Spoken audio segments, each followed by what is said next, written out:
Greetings everyone, Darth Oblivious back with you for another episode of Wretched Hive Recap. Special episode here, coming along a bit sooner than we anticipated.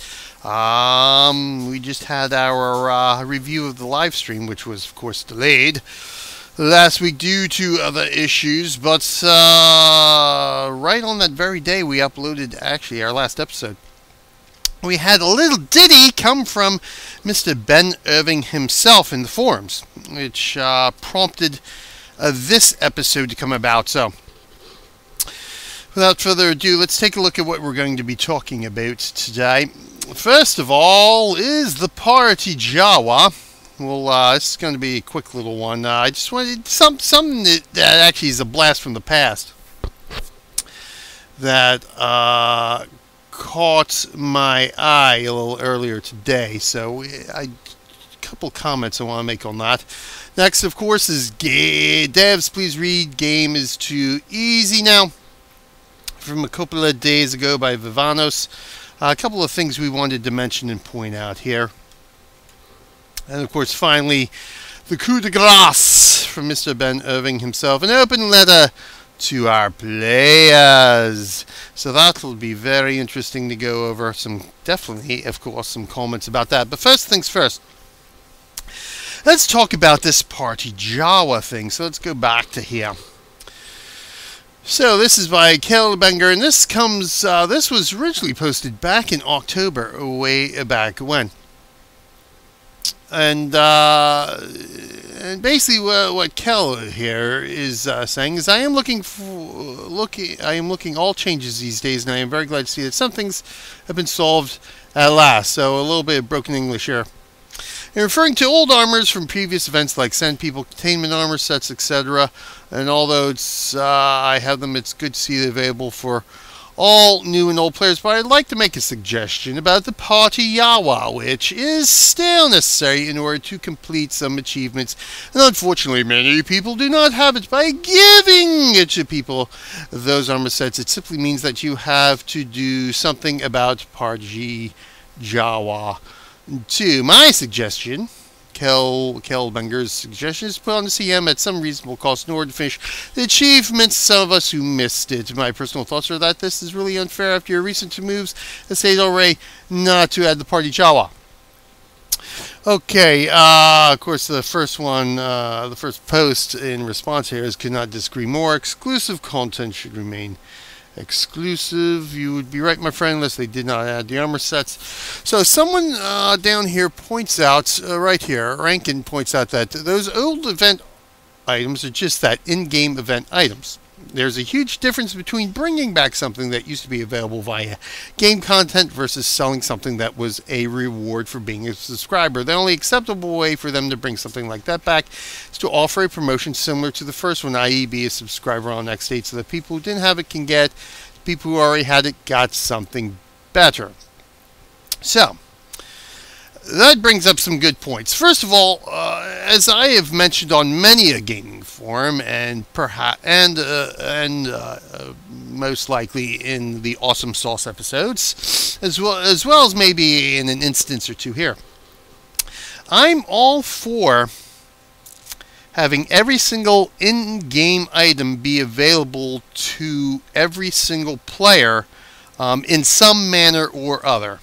Exclusivity is not really my big thing. I don't care who got what and how. Essentially, I don't care who got what and how. If somebody wants to push an easy button, push the easy button right here, and get every single little piece of armor, weapons, what have you, every little piece of thingy thubabble that has been created for a game, I don't care. So long as I have the option to be able to get every single piece of those same items in the way that I want to get them myself. Now, personally, I prefer playing through content and acquiring these items that way. Or, of course, with the cash shops, you know, if something happens to catch my eye, buying it in the cash shop. But that being said, what Rankin here had said brings up some good points here.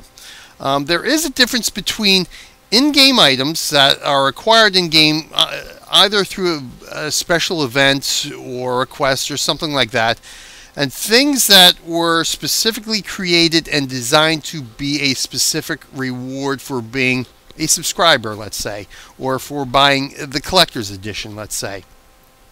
There's this distinct difference between that, which sort of involves the real money purchase, as opposed to playing content in the game to acquire something. I do like he said, there is a distinct difference between that, and so in that regards, I think ultimately it's a poor business decision to let items such as that be purchasable or acquired through in-game means.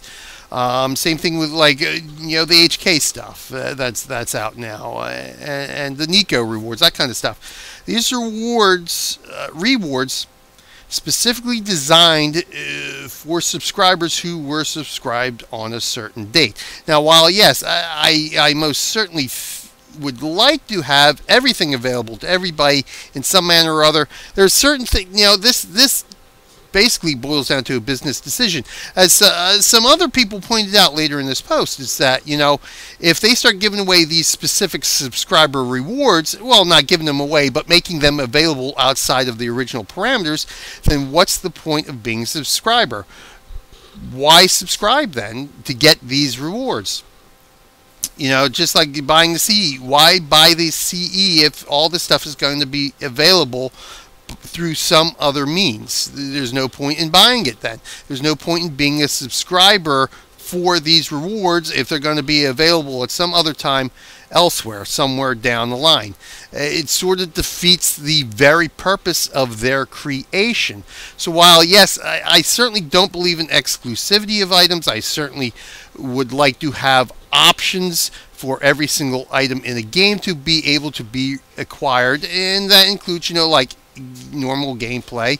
I basically use the three basics. Normal gameplay, you play through the game and get it yourself, through a cash shop if a cash shop is available, or by being able to be bought from an auction house or through a vendor of sorts with limitations. But basically, those are the three things I'd like to see available.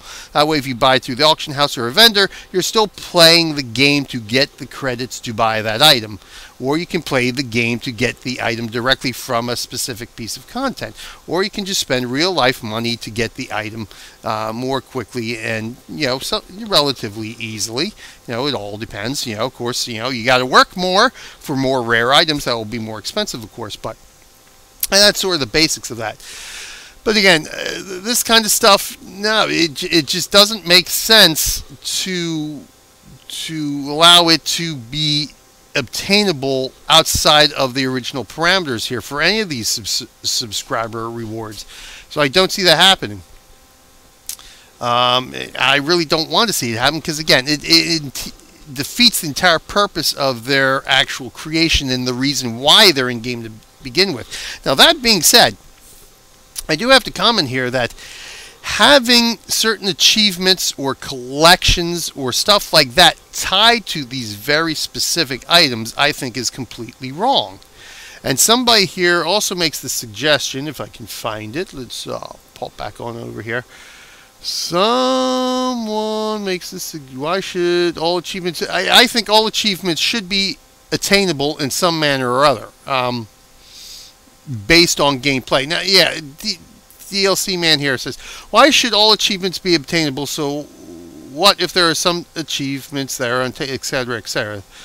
Is not the end of the world. No, it's not the end of the world, but I think if there is an achievement system in the game, it is not unreasonable to expect that every player, whether they played from day one or they just signed up, today, 5 years after the game started, they should have a reasonable expectation of being able to complete every achievement available in the game, simply through game play. So, where is it? Because somebody does point out the fact that since it is tied to achievement, which I think is completely wrong, none of this stuff should be tied to achievements. Well, you see again. Now, yes, they should. I mean, it's part of the gameplay. It's one of those things that are inherent in gaming systems now. So yes, they should all be attainable with in one form or another. And the easy way to do this, somebody had it. Where is it? Somebody mentioned the fact. I'm not going through all 14 pages, of course, but it was pretty early on. I thought I saw it. Good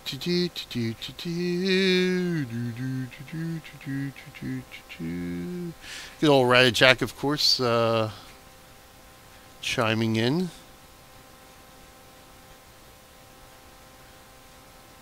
So I want to give credit to the first person who mentioned it, but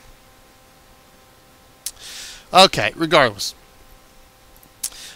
Somebody did mention that, make the achievement, to make the kills count for the achievement if you are partied with somebody who has a Party Jawa out.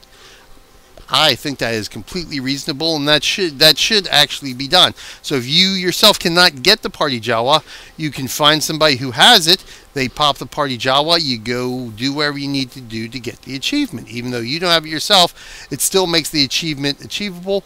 It promotes social interaction in the game. It gives somebody who has the Party Jawa an opportunity to do something to earn a few credits. It's common in MMOs to be able to offer services for in-game credits and stuff like that. So I absolutely see, first of all, no reason why achievements should be tied to something that is exclusive and cannot be gotten by all players. But I also don't see why that, since this is the case now anyway, the achievement cannot be updated to allow people to party up with somebody with the Party Jawa and still obtain the achievement. So I think that's something that, it's something minor in the grand scheme of things, but I think this is something that BioWare should look at, and this achievement should be changed to ensure that everybody has an equal opportunity to complete it. So that's that, guy. So let's pop on over here. Hello. Let's try that again, shall we? Here. Hello. One more time. There we go. Let's move you back up here. Technical difficulties. Always seems to be a technical difficulty coming here and there. Okay, devs, please read. Game is too easy now. And now, of course, we've gone over this ad nauseum in the past, but there's some comments here that I would like to revisit this. So, from the open letter, which we will be reviewing shortly, you state that you tried to digest everything that players say on the internet. Are you aware of the discussion of SWTOR becoming too easy since 4.0? Yeah, I think at this point they are well aware of that. On SWTOR, Reddit, and MMORG, most people are in agreement that challenges SWTOR. It's all good, but gone because of how OP companions are now. New players coming to the game from other MMOs are finding leveling experience in SWTOR to be boring. That's a key point here. That's a key point. Not that the fact that they're coming in from other MMOs, but the key point here is finding the level experience in SWTOR to be boring and too easy.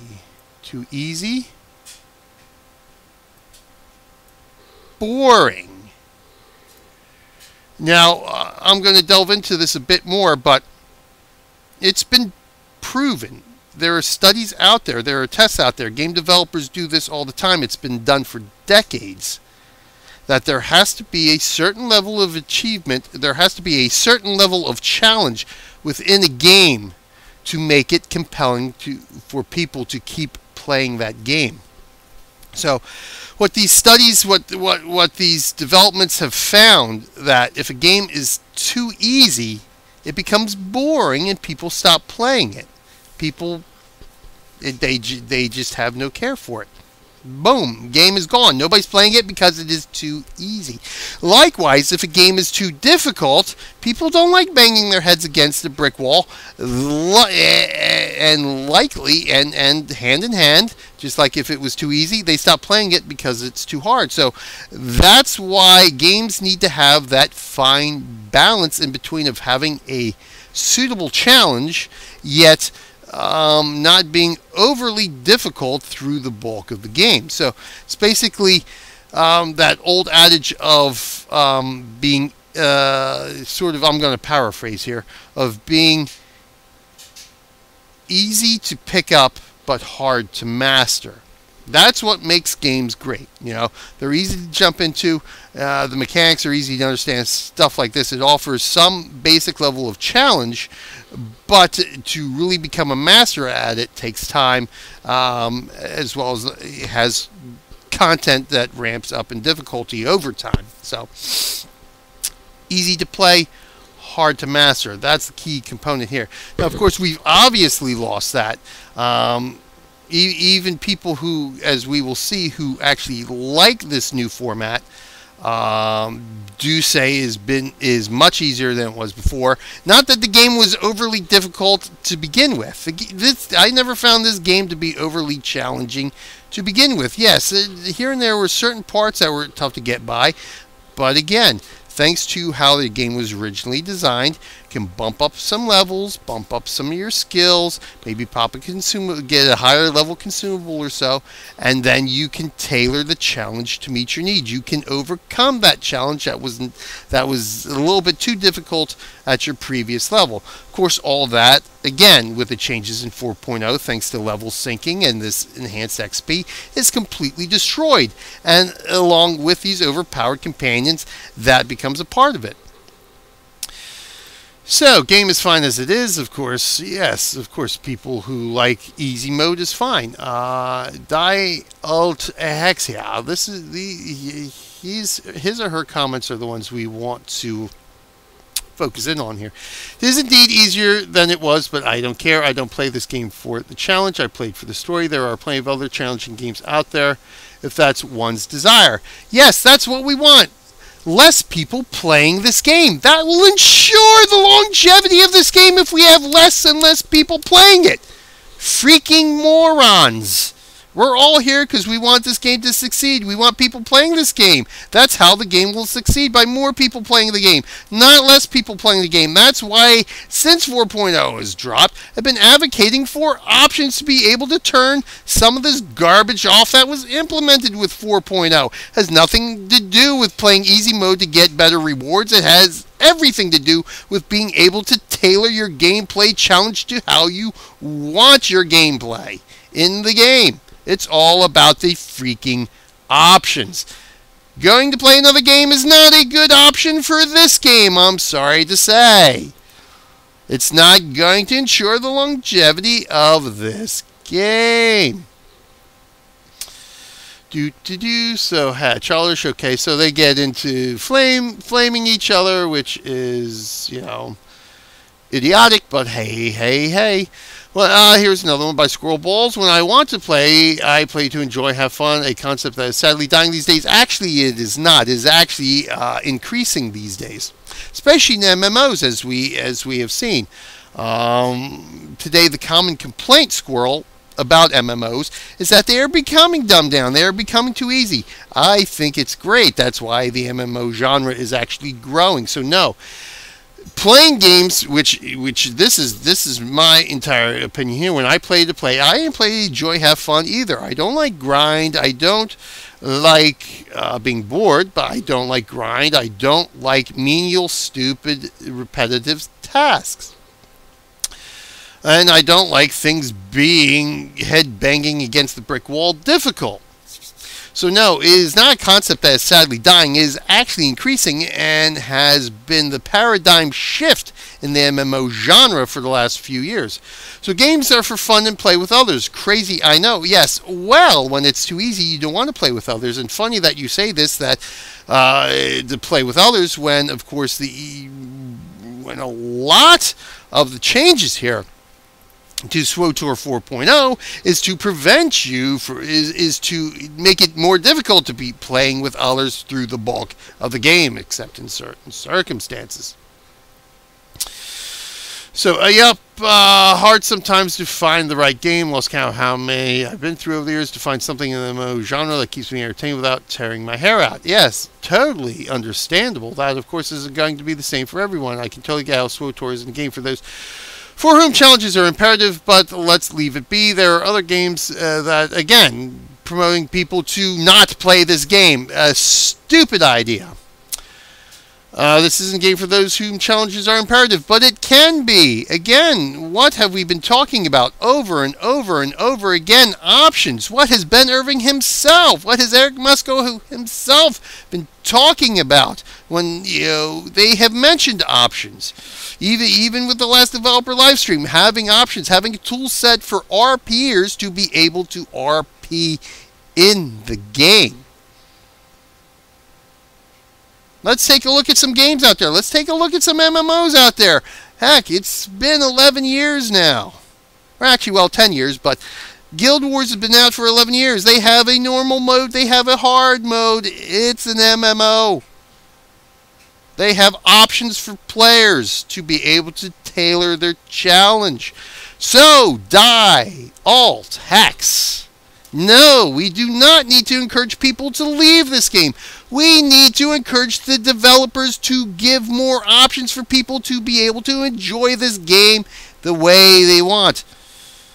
Want to be able to add some challenge to this game in 3 easy steps. 1, give us the ability to turn off enhanced XP. 2, give us the ability to turn off level sync. 3, give us the ability to tailor the power of our companions. 3 easy steps to allow us to tailor the challenge of this game. Bada bing, bada boom, we got more people playing, more people are happy. And when people are happy and playing a game, they spend money. It enhances the longevity of the game. That's the entire point of all this, people, to make sure SWOTOR is here as long as WoW has been, as long as Guild Wars has been, as long as some of these games from the freaking early 90s have been. There are MMOs that are over 25 years old, still going with a core player base. Why? Because they have offered their player base the ability to play the game the way they most enjoy it. And when people are enjoying a game, they keep playing it for years on end, and they spend money while they're doing it. Options. OPTIONS. Options. It's not that difficult of the concepts to understand. So yes, the game is too easy. It needs to be changed. But that being said, it also needs to be changed so that there are options for people who just want to watch a cinematic for a few hours. God knows why. You just want to watch you want to pay, whatever it is to watch $15 a month to watch cinematics, to watch a cinematic gameplay. Hey, knock yourself out. You're paying for it. I don't care. But we need to have the options for people who buy a game and who spend money on the game to actually have the ability to play that game. There's a novel concept for you, Die, Alt, Hex, and everybody else. Actually getting a game to play the game. Play the game. What a novel concept there. So for people who don't want to be taking along some Rails cinematic storyline for $15 a month, let's give ourselves the options back to be able to tailor the challenge to how we want to play the game. It's mind-boggling that people cannot grasp this concept. Far too simple a concept. But somehow it's beyond the grasp of a great many people. And you know what? People wonder why gamers get no respect. Why do we have Wretched Hive recap? To point out the idiocy of the gaming community. More or less. But now on to the key topic here. An open letter to our players. by Mr. Ben Irving himself. Why? Hi there, Ben. How you doing? My name is Ben Irving. You're excellent. I wasn't sure because, that says Ben Irving there, but hey, thanks for clearing that up. Anyway, oh, hello.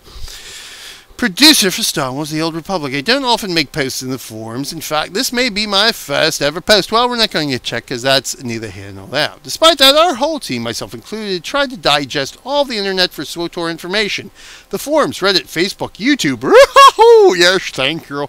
Recently, there have been questions and concerns around the quality of our releases and ongoing support for SWTOR that I wanted to stop by and address those concerns. Well, Ben, there's also a great many other concerns, just like we discussed. But let's go on with that. First things first. Well, thank you, Ben, for actually stopping on the forums to make a post. I do want to comment on that because communication has also been an long overriding concern of the players that we might want to have addressed as well.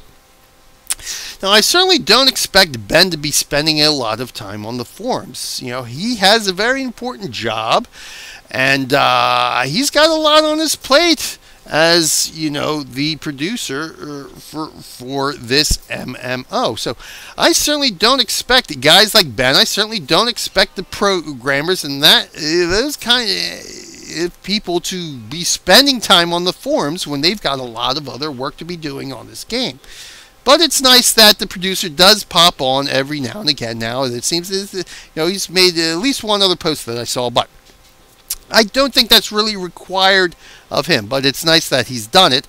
It would be nice that we would have some sort of producer's roadmap, producer's letter, as many other MMOs and games have every now and again. It doesn't have to be once a month, but every few months I think it would be nice to have something like this, besides the producer's live stream once a month, which gives us a limited view of what's going on. I think a producer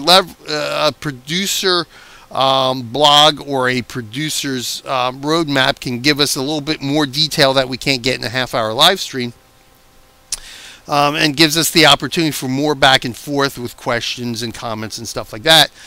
But I do think that we have a community team led by Eric Musco. I do think it is the community's team to be on the forums on a daily basis, posting regularly. And yes, that includes addressing the hot button topics that we've talked about. A perfect example from a few months ago was the cartel slot machine. Very hot button topic. Yes, very controversial. There should have been more comments on that. There should have been more clarity to what was done and why, and more feedback taken from the players in regards to what happened to the cartel slot machine. But again, that was something that blew up and was completely swept under the rug. That causes a lot of bad feelings in the player base. A minor issue overall, but you know what? Death by 1,000 knives. A death by 1,000 knives. At some point, something's going to be the 1,000th knife. It's going to be that one last straw that broke the camel's back, no matter how minor and simple an issue it seems overall. It will eventually cost the game players. Communication can go a long way to help preventing that. But let's get on with the rest of this there. First off, I want to apologize for some issues that you have experienced in the last couple of months. Yes, we've been over this. One of my big harps during Wretched Hive recap has been showing a good faith effort for testing the content. Again, spoilers be damned. This stuff needs to be tested. So, the monthly chapter release is new and has come with some unexpected bugs. I don't know how they can be unexpected. There's been bugs with stuff that's taken months upon months upon months to be created and released. There were bugs when you had the 8 to 9 week content cadence. So the fact that you are coming across unexpected bugs with a monthly release, I find a little problematic. I could tell you there's going to be friggin' bugs, and I'm not currently a game developer. I can tell you, you're going to get bugs in every piece of content you're going to release. Now, the big difference is doing your best efforts to prevent as many of those bugs as possible. That's where the issue lies. Not that it's bug-ridden, but there has been no absolutely good faith effort to eliminate these bugs. You're never going to eliminate every bug. Everything's going to have a bug. There's going to be bugs that are, yes, weeks and months in squashing. But at least make the effort. Test, test, test. And I don't mean internal testing. As if you have watched Wretched Hive recap, I've been over and over again. Needs to be publicly tested. The hell with the damn spoilers. Let's just play something that's been tested to be as workable as possible. Come on. Again, it's not that difficult a concept to understand. A lot of other developers have no problem understanding that concept. Okay, you want to say I'm sorry? Well, thank you for that. Being sorry isn't enough. It's nice that you're sorry. Let's see some changes come about from this. Again, testing. Good faith testing efforts. Spoilers be damned. Let's test the damn content. Then things will start to be okay. Bugs, again, everything's going to have bugs. Testing's not going to catch everything. But at least make the damn good faith effort to squash what you can. Yes? You've got a comment? Yeah, I'm looking at you. Okay, so where are we next? On to the future. Is SWTOR going to receive ongoing support? The answer is absolutely yes. Was that even in doubt? What was that even? I mean, does anyone doubt that, yes, SWTOR is going to receive ongoing support? There was never a doubt in my mind that SWTOR is going to receive ongoing support. But there's a little asterisk to go along with that, as you'll see. It's worth saying that things we've already announced. We talk about them on the monthly, etc., etc. We had the launch of Knights of 9 Incredible Story through 14 companion recruitment missions, i.e. grind. Unnecessary frigging grind. Yes. What were we told before Call of Duty? No, we're not going to take anything away from you. What do when Call of Duty launches? They take away your damn companions. Brilliant! And throw in a bunch of grind to get them back. Brilliant! Which is why I'm not playing COD because for one, the entire concept of how COD begins is completely asinine. Then they have this Deus Ex Machina of being 5 years in Carbonite just so they have an excuse to take away your companions. BS. To add some content grind. So, no, BS. Sorry, I don't fall for that. Terrible story concept to begin with. This whole thing with Emperor and Valkyrie and stuff like that. Absolutely terrible. And then to come up with these Deus Ex Machinas to force grind and content. No, sorry. Homie, don't play Kotfi for those specific reasons. So, where are we? Oh, yes. Star Fortress 5 new player levels, which are neither here nor there because you've made levels irrelevant thanks to level sync. So 5 new player levels are completely meaningless. 30 flashpoints upgrade to be challenging again. Completely meaningless if they are still not relevant for you. I actually, again, the changes to the flashpoints I like. Because, again, it does allow you to be able to find the stuff you like to be a little bit more challenging again. But again, there's some other reasons for being able to play that by having the, or I should say, be able to play, have the option to be able to play it as it was before. There's much to be said about that. You've taken away options instead of giving us options is essentially what happened with this. So yes, too many heroic quests to count. Again, the same thing with heroic quests. You've taken away options to be able to play this game. You've taken them away. You haven't added options. You've taken options away with these changes. Yada yada yada. The story, yes, yada yada yada. Of course, new war zones and stuff like that. So since of course I don't PvP because of the whole mess that PvP is. Well, you know, I'll let the PvPers comment on that. The hard part is just because you have take my word, the features content we are working on that we haven't yet announced, which, yeah, okay, whatever. Yeah, there's always content being worked on, mocap. So yes, okay, so yes, we know you're working on more story content, yada, yada, yada. Knights of the Fallen Empire is the most successful expansion we have ever produced. Well, how so? Has received critical acclaim from the press and fan sites, but most importantly has been successful because all of you support us through the expansion launch and the release of the monthly chapters. Really? Again, you know, this is certainly a debatable topic, but in my experience, and from what anecdotal evidence we can gather, it doesn't seem to be as many people playing the game. So again, you know, we don't have the hard numbers, although I do have, well, yeah, I can't mention that because nothing is verifiable, but I find it hard to find the most successful expansion because there have been a few games played around too with announcements and how things work and stuff like that. So yeah, we might have a lot of people subscribing right now, but are they subscribing because of the content or subscribing because of the rewards, which we discussed a little bit earlier in this broadcast? So yeah, I don't think we may have a little bit more financially invested in the game, but that doubtful, highly doubtful that's specifically because of Knights of the Fallen Empire. Because there's a lot of other changes, you know, packs and stuff like that come about that people spend money on. So, and the odds for Swordchers is a huge success. BioWare supports this game. EA supports this game. Lucasfilm supports this game. Well, of course Lucasfilm is, because they're getting their money. They're getting their little license money. Disney supports this game again. Disney getting the license money.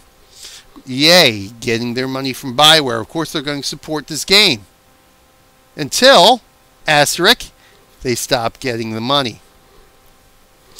So yes, as long as the game remains profitable in EA's eyes, yes, the game will get support. The minute the game stops meeting financial expectations, you can kiss this game goodbye, which is why we have been talking about the longevity of the game and having options to allow more players to play the game, and when play the game and enjoy playing the game, and when you enjoy playing the game, you spend money on the game. More options, more players, more money. Three simple concepts right there. More options, more players, more money, and we will ensure the longevity of this game. Because, a little anecdotal information here. A couple of years ago, there are a couple of games, not really huge games, but games that people enjoyed playing nonetheless. One was called Vanguard Saga of Heroes. The other was Wizardry Online. So, no great successes, but the core player base is there.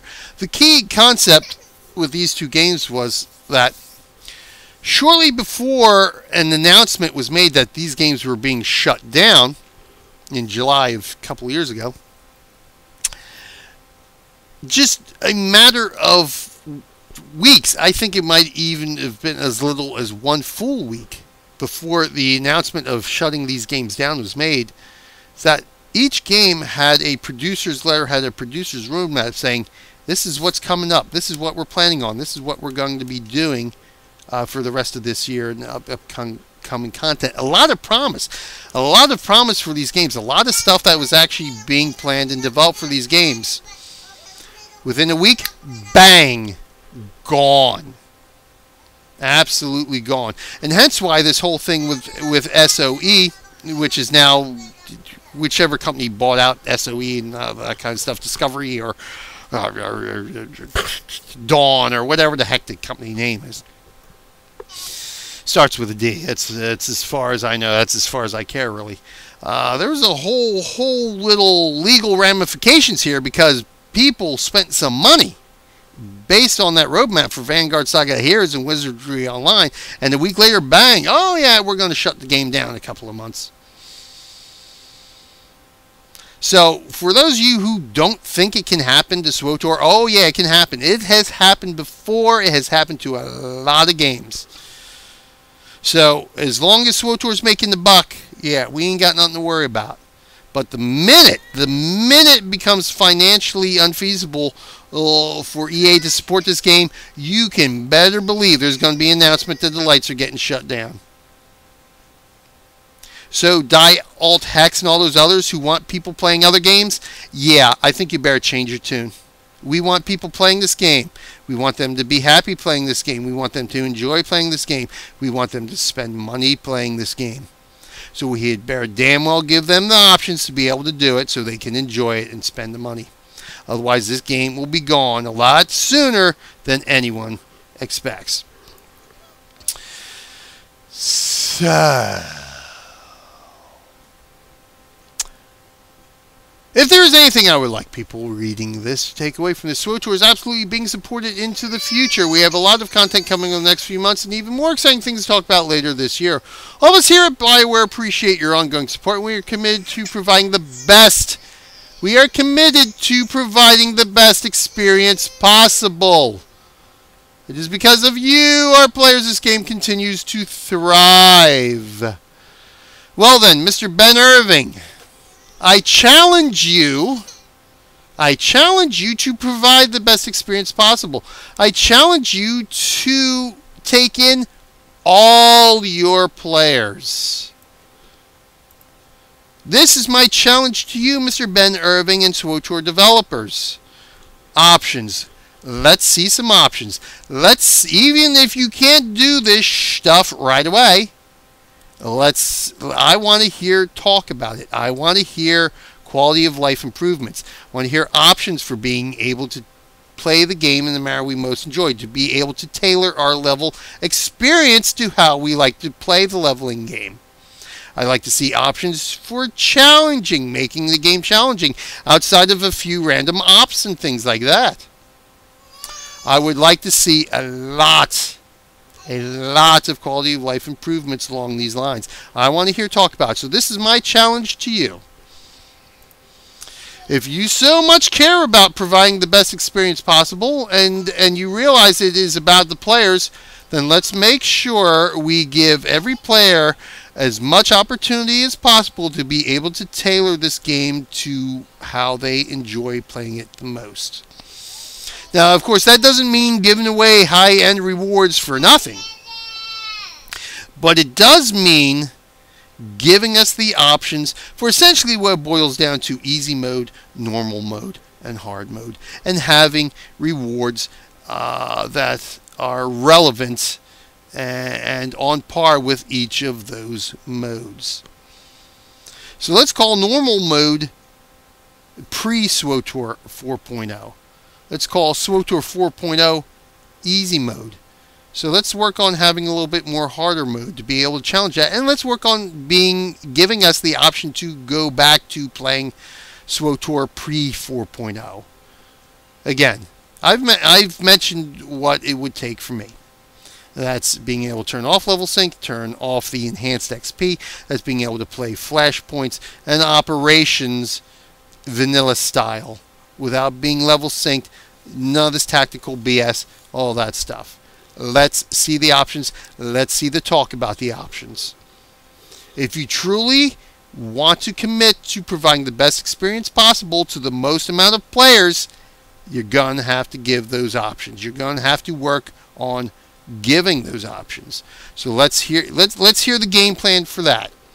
You know, there's stuff you can't talk about, but let's start talking about this stuff, about ensuring that we are bringing in as many players as possible and giving them the options to be able to play the game in the way they most enjoy. That's what I want to hear. So, that being said, we've vented for this week. What do you think? Of course, leave the comments. Let's head to the forums and discuss it all. So, this is Dolph Oblivious saying thank you once again for watching. I hope you've enjoyed it, and until next time, I will see you in game, and I will see you on the forums. Enjoy.